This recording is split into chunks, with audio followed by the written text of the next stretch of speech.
Hello students, welcome back to Mandeep education academy YouTube channel. तो determinants के lectures को आगे बढ़ाते हैं बच्चों। लास्ट पार्ट में हमने देखा था कि डिटर्मिनेंट क्या होता है और उसको कैसे एक्सपेंड किया जाता है। आज हम पढ़ने वाले हैं कि हम डिटर्मिनेंट्स पढ़ ही क्यों रहे हैं, कि डिटर्मिनेंट्स हमें कहाँ यूज करने हैं। तो वैसे तो डिटर्मिनेंट्स की बहुत सारी एप्लीकेशंस हैं, बट यहाँ पे हम वो डिस्कस करेंगे जो आपके क्लास 12 के सिलेबस में बताई गई हैं। तो लेक्चर को शुरू करने से पहले मैं आपको बता दूं, अगर आपको अपनी प्रिपरेशन के लिए बहुत ही बढ़िया बढ़िया मटेरियल चाहिए तो आप Mandeep education academy app download कर लो गूगल प्ले स्टोर से, लिंक डिस्क्रिप्शन में दिया है। और Mandeep education academy Telegram channel भी ज्वाइन कर सकते हो, उसका लिंक भी डिस्क्रिप्शन में दे दिया है। इसके अलावा आपको कोई भी डाउट हो कि कौन सी बुक्स यूज करनी चाहिए, क्या स्ट्रेटेजी फॉलो करनी चाहिए, तो कमेंट करके आप मेरे से पूछ सकते हो, मैं रिप्लाई कर दूंगा। शुरू करते हैं एप्लीकेशंस ऑफ डिटर्मिनेंट्स। सबसे पहली जो एप्लीकेशन है बच्चों डिटर्मिनेंट की, वो है to find the area of a triangle. To find the area of a triangle. एक ट्राइंगल बच्चों अगर हमें गिवन है जिसके हमको वर्टिसेस दिए हुए हैं, जैसे ये एक ट्राइंगल हमको दिया हुआ है और इसके वर्टिसेस हमको दिए हुए हैं x1 y1 x2 y2 and x3 y3, ठीक है।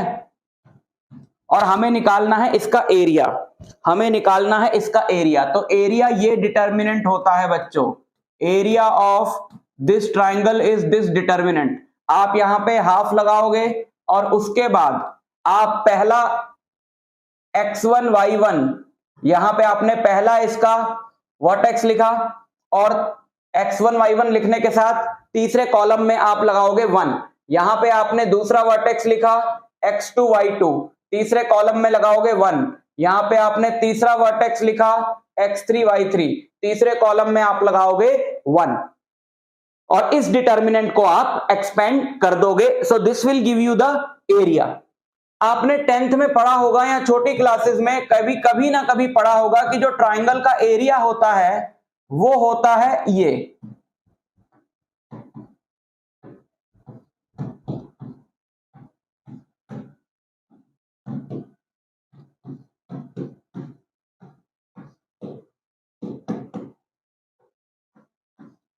है ना। ये आपने पढ़ा होगा कि ट्राइंगल का जो एरिया होता है वो ये होता है। 10th में था ये फॉर्मूला, अगर आपने खुद से पढ़ा है तो, वरना तो लास्ट ईयर या आपने 10th पास करी है, अब 12th में तो लास्ट ईयर 10th तो पास करी नहीं होगी, उससे पहले करी है, तो 1-2 साल से ये सिलेबस से कट चुका था फॉर्मूला, लेकिन आपने वैसे पढ़ा होगा कहीं ना कहीं पे कि ट्राइंगल का जो एरिया होता है वो ये होता है, ठीक है ना। इस फॉर्मूले को याद रखना जो है वो बड़ा आसान है। आपने सिंपली क्या करना है, आपने अगर आपको ये फॉर्मूला याद नहीं होता है ट्राइंगल के एरिया का, जब उसके कोऑर्डिनेट्स गिवन हो, तो मैं एक ट्रिक बता देता हूं। आपने क्या करना है, आपने x लिख के, मतलब यही term x into y minus y plus x into y minus y plus x into y minus y 3 बार लिखनी है। फिर आपने साइक्लिक ऑर्डर में, जैसे आपने एक सर्कल बनाया, उस सर्कल पे 3 एरो लगाए 1 2 3, तो आपने साइक्लिक ऑर्डर में 1 से स्टार्ट करके गिनती लिखनी है, 1 2 3 1 2 3। पहले 1 से शुरू किया था, अब 2 से शुरू करो, 2 3 1 2 3 1। अब 3 से शुरू करो, 3 1 2 3 1 2, तो ये बन गया, ठीक है। तो ये जो ट्राइंगल का जो एरिया होता है ना, अगर आप इस डिटर्मिनेंट को एक्सपेंड करोगे तो आपको यही फॉर्मूला मिल जाएगा। एक्चुअली में ये इस डिटर्मिनेंट को ही एक्सपेंड करके आया है, समझ गए। तो 10th में तो डिटर्मिनेंट वगैरह पढ़ाया नहीं जाता, तो डायरेक्ट ये फॉर्मूला पढ़ा दिया, वरना अगर आप इस डिटर्मिनेंट को एक्सपेंड करोगे तो आपको यही फॉर्मूला मिल जाएगा। एक एग्जांपल लेते हैं, मान लो हमारे पास एक ये ट्राइंगल है और इसके वर्टिसेस अपने को गिवन है, suppose this is 1, 2, this is -1, 3, this is -2, -1, ठीक है। ये हमारे पास एक ट्राइंगल है, ये इसके वर्टिसेस है। अब आप तीनों में से किसी को भी x1 y1, किसी को भी x2 y2, किसी को भी x3 y3 ले लो, कोई समस्या नहीं है एरिया निकालने के लिए। तो एरिया होगा हाफ डिटर्मिनेंट, मान लेते हैं ये x1 y1 है, तो ये हो गया मेरा 1 2 1 और ये मेरा x2 y2 -1 3 -1 3 1 -2 -1 -2 -1 1। अब आप इसको एक्सपेंड करो, हाफ। देखो एरिया आपका नेगेटिव तो हो नहीं सकता, तो आप एक काम करो, आप जब एक्सपेंड करोगे, अब ये जो हमने फॉर्मूला लिखा था उसमें भी हमने मॉड लगाया था, तो जब आप इसको एक्सपेंड करोगे तो मॉड लगा के ही करना। आंसर अगर आपका नेगेटिव भी आता है तो आपको उसको नेगेटिव नहीं बोलना है, क्योंकि एरिया -34 ये बोलने का कोई लॉजिक नहीं है, तो हम उसको मॉड लगाकर सॉल्व करेंगे, ताकि जो आंसर अगर नेगेटिव भी आए तो हम उसको क्या लेंगे, पॉजिटिव लेंगे। तो हम फर्स्ट रो के अलोंग एक्सपेंड करते हैं, बाहर लिखा 1, अब हर बार -1 की पावर 1 + 1 लिखूंगा, थोड़ा शॉर्ट में कर देते हैं, है ना। आप फर्स्ट रो के लॉन्ग अगर एक्सपेंड कर रहे हो तो आप डायरेक्ट याद रख सकते हो कि ये वाला एलिमेंट का जो इंडेक्स है वो पॉजिटिव होता है, इसका नेगेटिव होता है, इसका पॉजिटिव होता है। और ऑर्डर वाइज देखो सारे लेक्चर्स, ये नहीं कि सीधा सेकंड पार्ट पे आ गए, इससे पहले फर्स्ट पार्ट को देखना है फिर इस पे आना, स्किप नहीं करना है कुछ भी, तभी सारी चीजें समझ में आएंगी, ठीक। और इन डेप्थ एक एक चीज पढ़नी है, एक एक इन डेप्थ तो यहां भी चल ही रहा है। अगर आपको एक एक क्वेश्चन करना है मेरे साथ लाइव क्लास में, डाउट्स पूछने हैं और पास्ट ईयर पेपर्स के क्वेश्चंस करने हैं, एग्जाम्पलर के क्वेश्चन करने हैं, तो आप लाइव या तो मेरा बैच ज्वाइन कर सकते हो, लाइव अगर डाउट पूछना है। नहीं तो अगर आपको मैं रिकॉर्डेड फॉर्म में भी 249 रुपीज में बैच दे रहा हूं, दोनों का लिंक डिस्क्रिप्शन में दे दिया, लाइव का भी रिकॉर्डेड का भी। रिकॉर्डेड बैच में आपको मेरा वो सब कुछ पूरा कंटेंट मिल जाएगा जो मैं लाइव लेक्चर्स में अपने स्टूडेंट्स के साथ शेयर करता हूं, चाहे वो लेक्चर की रिकॉर्डिंग्स हो, नोट्स हो, वर्कशीट्स हो, सब कुछ, ठीक है। कोई कंफ्यूजन हो चाहिए, अगर कोर्स और कोई कंफ्यूजन है तो कमेंट करके पूछ लेना, यहाँ मेरा नंबर दिया रहता है डिस्क्रिप्शन में, वहां से भी पूछ सकते हो। तो ये लिखा 1, ये पॉजिटिव होता है, अब 1 बाहर लिखने की जरूरत नहीं है, इसका रो और कॉलम छोड़ दिया, 3 माइनस माइनस प्लस, तो क्या हो गया 4, फिर इसके आगे आता माइनस का साइन, क्योंकि इसके साथ हम लिखते हैं -1 की पावर 1 + 2, तो ये नेगेटिव हो जाएगा, ये और ये छोड़ दिया, तो अंदर यहां बचेगा -1 और ये आएगा -+2 और +1, ये और ये छोड़ दिया, माइनस प्लस, और ये आ जाएगा हमारा 6, गड़बड़ तो नहीं करी, 1 + 6, ठीक है। सो इट इज हाफ 4 - 2 + 7, 7 और 4 11 -2 9, 9/2, 9/2 यानी कि 4.5, तो ये इसका एरिया आ गया 4.5, और इसके साथ हम लिखेंगे स्क्वायर यूनिट्स। एरिया है ना, एरिया है तो एरिया हमेशा किस में होता है, स्क्वायर यूनिट्स, ठीक है। तो फर्स्ट एप्लीकेशन तो ये है, सेकंड एप्लीकेशन भी यहीं से निकली है और थर्ड भी यहीं से निकली है जो आपको पढ़ाई जा रही है क्लास 12th में। दूसरी है condition for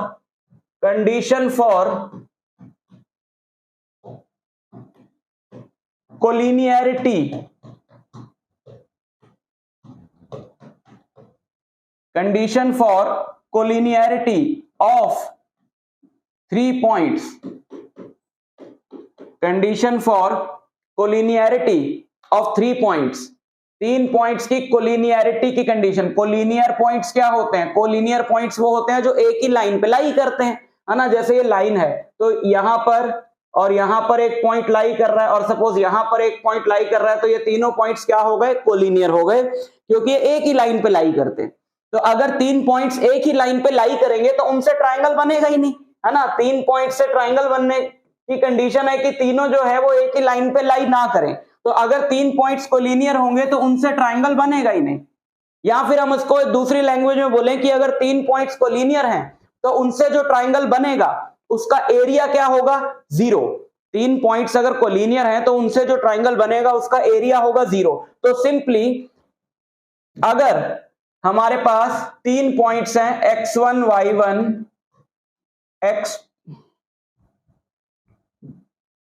x2 y2 and x3 y3 are, if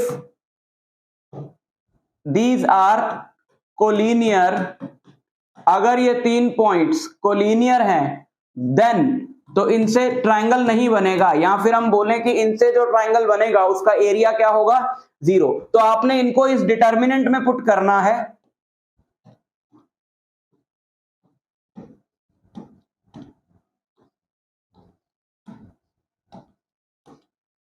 आपने इस डिटर्मिनेंट में इनको पुट करना है और इक्वल टू रख देना है 0।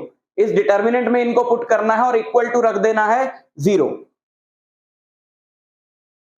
इक्वल टू 0 रख देना है, मतलब अगर ये आपको गिवन हो कि कोलिनियर है, आपने तो अगर प्रूव करना है कि ये कोलिनियर है तो इक्वल टू 0 नहीं रखना है, आपका ये जो डिटर्मिनेंट है ये 0 आना चाहिए, है ना। मतलब बेसिकली ये होता है एरिया ऑफ ट्रायंगल, तो ये 0 आना चाहिए। लेकिन अगर ये 0 आएगा तो ऑब्वियसली हाफ उधर जाके तो 0 ही हो जाना है। तो हम सिंपली बोलें कि अगर ये determinant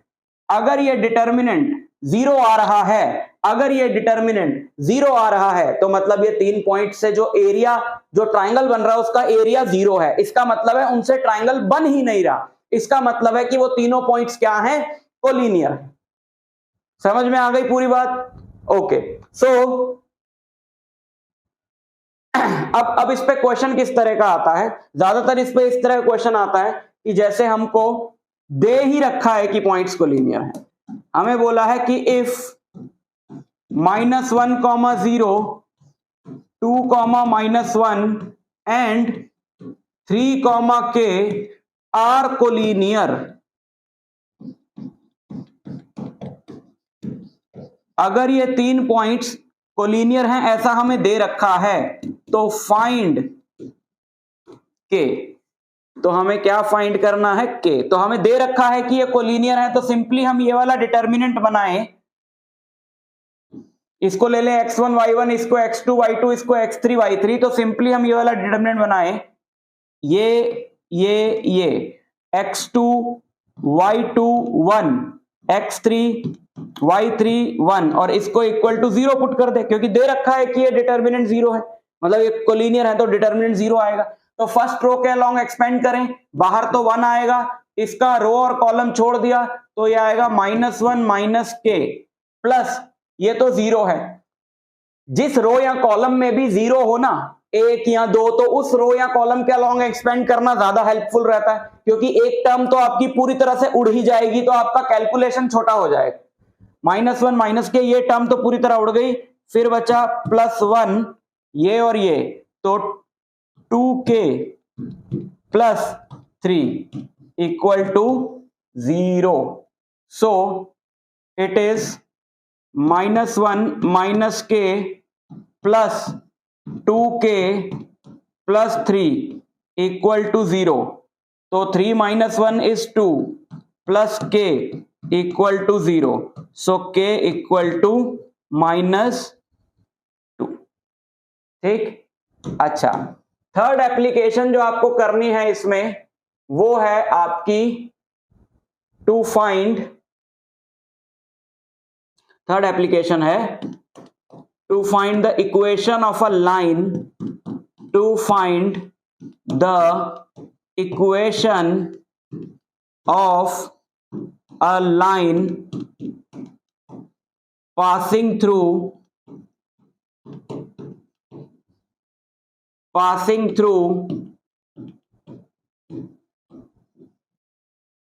2 points. To find the equation of a line passing through 2 points. एक लाइन की इक्वेशन निकालनी है जो 2 पॉइंट से पास हो रही हो। ठीक, जैसे अपने पास एक लाइन है और हमको पता है कि ये 2 पॉइंट से पास हो रही है। लाइन की इक्वेशन निकालने के लिए आप जानते हो कि 2 पॉइंट्स चाहिए होते हैं, एक पॉइंट से आप लाइन की इक्वेशन नहीं निकाल सकते। So we have this line which is passing through 2 points x1 y1 and x2 y2। ठीक, let this point is a and this is b। अब हमको 11th का फॉर्मूला तो पता है ना कि इसकी जो इक्वेशन होती है वो होती है y - y1। 11th में आपने स्ट्रेट लाइंस में ये फॉर्मूला पढ़ा होगा।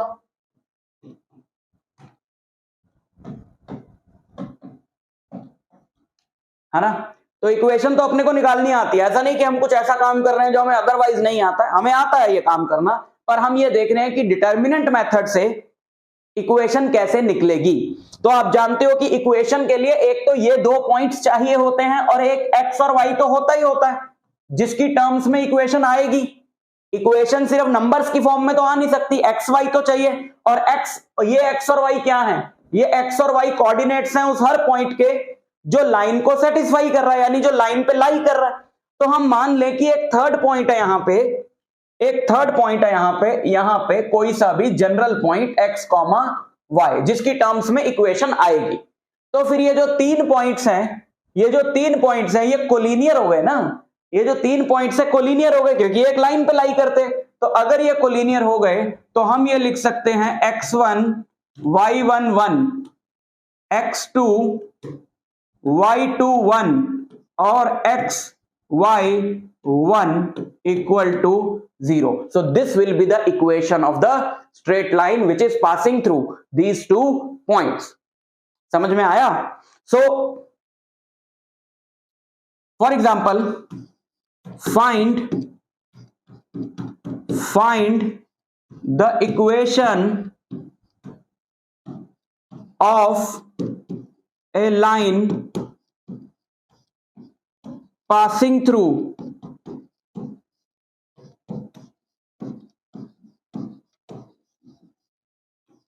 (2, 1 and -1, 3). सपोज हमको बोला है find the equation of a line passing through 2, 1 and -1, 3। तो आप एक डिटर्मिनेंट बनाएं, उसका एक रो में किसी को भी लिख लें। मैंने बोला ना किसी को भी x1 y1 लो, किसी को भी x2 y2 लो, तो कोई फर्क नहीं पड़ेगा। अगर आप ये वाली रो पहले लिख लो, ये बाद में लिख लो, ये तीसरे नंबर पे लिख लो, कोई फर्क नहीं पड़ेगा। ठीक है, तो अगर मैं पहले ये लिख लूं कोई दिक्कत नहीं, दूसरी रो में कोई भी लिख लूं, इसको x1 y1 ले लूं तो 2 1 1 और तीसरी में वो लिख लूं -1 3 1 और इसको इक्वल टू क्या कर दूं 0। और अब इसको एक्सपेंड कर दूं, मान लो अलोंग फर्स्ट रो में इसको एक्सपेंड कर रहा हूं तो x इंटू ये और ये छोड़ दिया 1 -3 माइनस y इंटू रो और कॉलम छोड़ दिया 2 + 1 और प्लस 1 इंटू इसका रो और कॉलम छोड़ दिया 6 + 1 equal to 0. So it is -2x minus 3y plus 7 equal to 0. This is the equation of the line. समझ में आई बात? तो ये एप्लीकेशंस ऑफ डिटर्मिनेंट्स पे आपकी एक्सरसाइज होगी 4.3 पुरानी वाली एनसीईआरटी में। 4.2 exercise is based on the properties of determinants जो अब नए सिलेबस में नहीं है। तो properties of determinants यानी पुरानी एनसीईआरटी की 4.2 एक्सरसाइज हमको नहीं करनी, ये है 4.3 एक्सरसाइज। इसको सॉल्व कर लेना, कोई डाउट हो तो कमेंट सेक्शन में पूछ लेना। मिलता हूं आपसे अगले पार्ट में जहां पर हम लोग पढ़ने वाले हैं एक मैट्रिक्स का एडजॉइंट, इनवर्स, माइनर्स, कोफैक्टर्स। बहुत इंपॉर्टेंट टर्म्स है। तो मिलता हूं आपसे उस लेक्चर में, तब तक के लिए ऑल द वेरी